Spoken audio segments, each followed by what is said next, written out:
It is a workable way. So all four methods can be used and you can get the money back. But there is an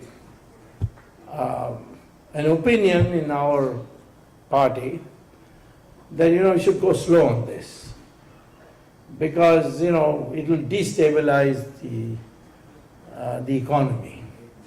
For instance, one of the known ways of laundering black money is participatory notes. I don't know how many people have heard of participatory notes. So kept secret.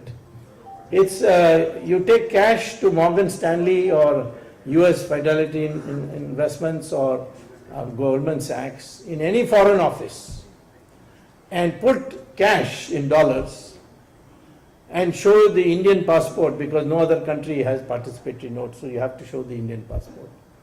Then these companies, these investment banks, will give you a piece of paper with your name will not be in it, date will not be there, serial number will not be there, only the amount will be there.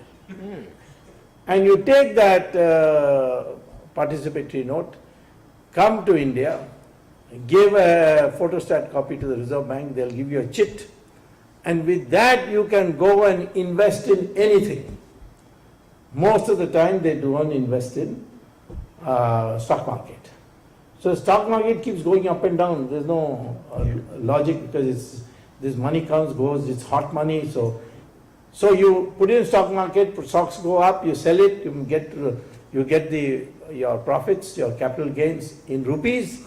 You take the rupees to the Reserve Bank, and the Reserve Bank will cut 30% as capital gains tax and give you in dollars the remaining. But Mr. Chidambaram, being one of the crooks and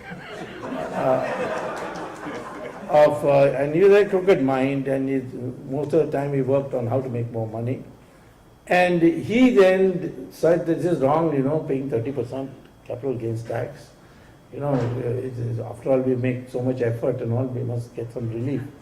So he passed a law, got a law enacted which said, or rather it was a tax thing, so didn't need a law, but in the Income Tax Act he was able to do it, that any Mauritius company investing in India in the stock market will not have to pay any capital gains tax. Because Mauritius, poor country, they are also all, Indians, NRI Indians, you have to look after them, blah, blah. Except Russia, roulette, except gambling casinos, I don't think Mauritius has any industry anyway. So, in Mauritius, you can set up a company for $1. So now what people are doing is they are not coming straight back. They're going to Mauritius, setting up a $1 company, and that company comes and invests in India.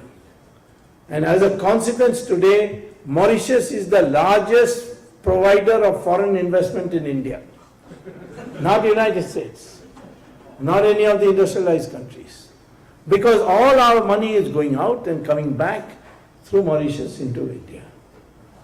And this, you see, now is a bad habit. Every company is now started opening offices in Mauritius. When I was doing this 2G spectrum scam and we were chasing the money, we found that every one of those companies whose licenses we cancelled had an office in Mauritius. It is on the same street, in the same building, on the same floor, in the same room, and that room had no furniture. That means, it's all a sham. It's a cover. So there is a growing demand now, and in fact the Supreme Court has issued orders to government to take steps to abolish it. And suddenly the stock market crashed. It's bound to, because it's all being kept up artificially. And then the finance minister, they felt, Mr. JaitLey felt, what is this? You're, destabilizing the economy. We have to do it slow, nice and easy and all that. So there is a division of opinion, I must be very frank. And that's the reason for the delay. But it won't last long, because the public anger is very strong on this. And it's only a matter of time when we get all the 120 lakh crores or $2 trillion back to the country. And that promise we'll keep And I told Narendra Modi once jokingly that let's do it on the 4th year. Because if we do it this year, they will forget by the time the election starts.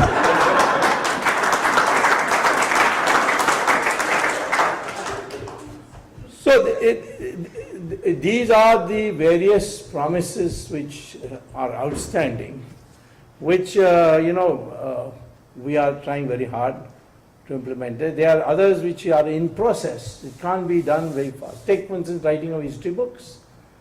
It's all